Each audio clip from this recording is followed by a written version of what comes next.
सभापति महोदय, मैं इस बिल के समर्थन में बोलने के लिए खड़ा हुआ, लेकिन कल से जो इस सदन में डिस्कशन चल रहा है सेल्फी पॉइंट का, प्रधानमंत्री जी का, मुझे निराशा होती है सभापति महोदय। ये देश कैसा हो गया? हम किस तरह की राजनीति की बात कर रहे हैं? प्रधानमंत्री पहली बार सुनने को मिल रहा है कि वो किसी पॉलिटिकल पार्टी का आदमी है और यदि उनके साथ कोई सेल्फी ले लेगा, उनके फोटो के साथ सेल्फी ले लेगा, तो वो भारतीय जनता पार्टी का कार्यकर्ता हो जाएगा। इस देश की इसी मानसिकता ने देश को गुलाम रखा सर। हम सब जब बचपन में पढ़े तो हमने बाबर को पढ़ा, अकबर को पढ़ा, सिकंदर लोधी को पढ़ा, गजनी को पढ़ा, गोरी को पढ़ा। जिसने कि हमारे देश पर आक्रमण किया, जिसने कि हमारे बहु बेटियों की इज्जत ली, उनको ग्रेट किंग के तौर पर पढ़ने में, बोलने में किसी बच्चे का दिमाग खराब नहीं होता है। लेकिन यदि वो माननीय प्रधानमंत्री जी के साथ फोटो खिंचा लेगा तो उसका दिमाग खराब हो जाएगा, वो भारतीय जनता पार्टी का कार्यकर्ता हो जाएगा। क्या इसी मानसिकता के साथ हम पार्लियामेंट में आए? माननीय प्रधानमंत्री जी ने 15 नवंबर को बिरसा मुंडा के जयंती के दिन, बिरसा मुंडा जी ट्राइबल के भगवान हैं, पहले से है ना, आजादी के आंदोलन में बहुत बड़ा काम किया। 70 साल तक कांग्रेस का शासन रहा। वो पूरा का पूरा आदिवासी समाज जो है कांग्रेस को मदद करता रहा, सपोर्ट करता रहा। क्या आपने कभी भी 15 नवंबर को भगवान बिरसा मुंडा के जन्मदिन के दिन आदिवासियों के सम्मान की रक्षा करने के लिए कोई एक पुष्पांजलि भी अर्पित करने का काम किया? हम 15 साल से यहां पार्लियामेंट में है सर। 2014 के बाद का सिचुएशन अलग है। रूडी जी तो मेरे पहले आ गए। क्या इसके पहले किसी लोगों को पता है कि इस पार्लियामेंट बिल्डिंग में बिरसा मुंडा जी की भी प्रतिमा लगी हुई है? क्या किसी ने बिरसा मुंडा जी की प्रतिमा के ऊपर जो है माल्यार्पण किया है कभी? आप किस तरह की बात कर रहे हैं? हम तो करते ही हैं। माननीय प्रधानमंत्री जी ने प्रधानमंत्री जनमन कार्यक्रम वहां चालू किया और उसी का यह नतीजा है कि ट्राइबल यूनिवर्सिटी जो 2014 में, जब इस पार्लियामेंट में कोई कमिटमेंट होता है तो वो कमिटमेंट पूरा करने का काम सक्सेसिव गवर्नमेंट का होता है। और माननीय प्रधानमंत्री जी हमेशा डेमोक्रेसी में बिलीव करते हुए सोचते हैं कि जो भी कमिटमेंट हुआ है यहां पूरा हो। लेकिन 2014 के बाद ये 2023 में हम आए हैं इस बिल को लेकर। कभी इसके बारे में सोचा है कि 9 साल 10 साल कैसे लग गया? उसके पीछे एकमात्र कारण, मैंने कई एक लोगों को देखा कि इलेक्शन का समय था, आपने बोल दिया, आपने कर दिया। इलेक्शन तो खत्म हो गया ना। अब तेलंगाना में कोई इलेक्शन नहीं है ना, इस यूनिवर्सिटी से कोई इलेक्शन में वोट नहीं मिलता ना। लेकिन 9 साल इसीलिए लग गया सभापति महोदय कि राज्य सरकार जिसको की जमीन देना था उसने जमीन नहीं दिया। और जब जमीन यदि नहीं मिलेगा तो ट्राइबल यूनिवर्सिटी हो या इस भारत का संविधान संसद बनाना हो, नहीं मिल सकता है।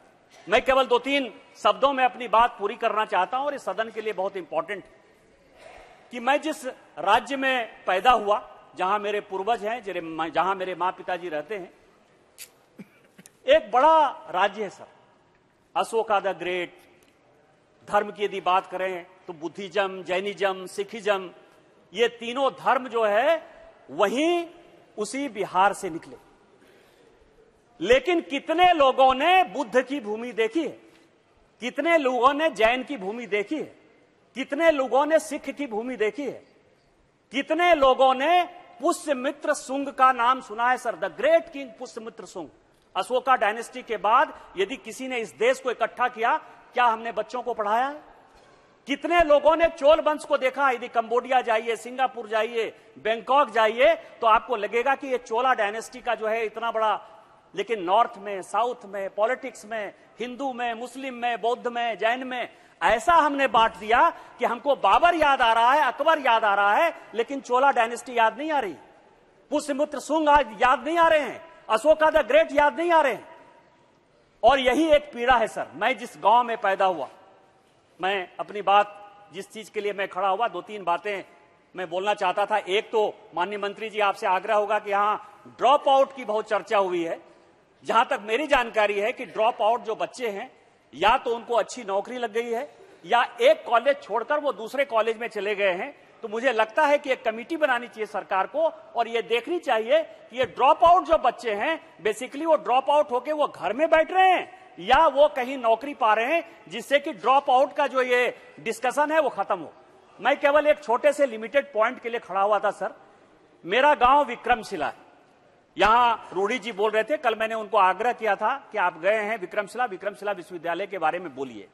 मैंने कांग्रेस के भी वक्ता को सुना, सभी कहते हैं कि नालंदा यूनिवर्सिटी बहुत बड़ा। ठीक है, नालंदा यूनिवर्सिटी से मेरी कोई परेशानी नहीं है सर, लेकिन नालंदा यूनिवर्सिटी से बड़ा विश्वविद्यालय मेरे गांव का विश्वविद्यालय विक्रमशिला विश्वविद्यालय, और वहां जो ASI का बोर्ड लगा हुआ है, आर्कियोलॉजिकल सर्वे ऑफ इंडिया, वो ये कहता है कि 6वीं और 7वीं शताब्दी में नालंदा विश्वविद्यालय को, मैं नहीं कह रहा हूं सर, भारत सरकार का आर्कियोलॉजिकल सर्वे ऑफ इंडिया कह रहा है कि 6वीं और 7वीं शताब्दी में नालंदा विश्वविद्यालय का कोर्स विक्रमशिला विश्वविद्यालय गाइड करता था। वो ओरिजिनल यूनिवर्सिटी थी।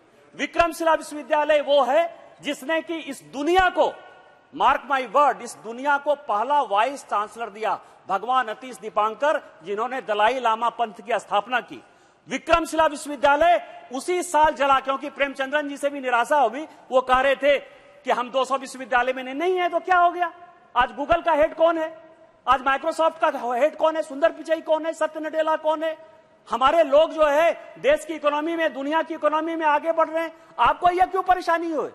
यदि माननीय प्रधानमंत्री जी मेक इन इंडिया कहते हैं, वो वोकल फॉर लोकल की बात करते हैं, तो आपके अपने ऊपर प्राइड होना चाहिए कि हमारे बच्चे यदि 200 यूनिवर्सिटी में नहीं है तो भी वो आगे बढ़ रहे हैं। उस विक्रमशिला विश्वविद्यालय के लिए प्रधानमंत्री पैकेज में 2015 में माननीय प्रधानमंत्री जी ने 400 करोड़ रुपया दिया 2015 में। बस कंक्लूड करूंगा सर, लेकिन आज तक पिछले 9 साल से बिहार सरकार ने वहां लैंड नहीं दिया है। मेरा आपके माध्यम से आग्रह है कि बिहार सरकार के ऊपर प्रेशर क्रिएट करिए, दुनिया को विक्रमशिला के बारे में बताइए कि वो विक्रमशिला विश्वविद्यालय वो है जब 1189 में विक्रमशिला विश्वविद्यालय को बख्तियार खिलजी जला रहा था, वही ऐसा साल है जब ऑक्सफोर्ड यूनिवर्सिटी बन रहा है। हमारी सभ्यता, संस्कृति, विचार और विश्वविद्यालय इतने बड़े थे कि वेस्ट हमारा मुकाबला नहीं कर सकता है, और इसीलिए विक्रमशिला विश्वविद्यालय को रिस्टोर करिए। आपने मुझे मौका दिया। इन्हीं शब्दों के साथ जय हिंद, जय Bharat. Thank you. Please Shri Ram Mohan Naidu ji, Shri Ram Mohan Naidu.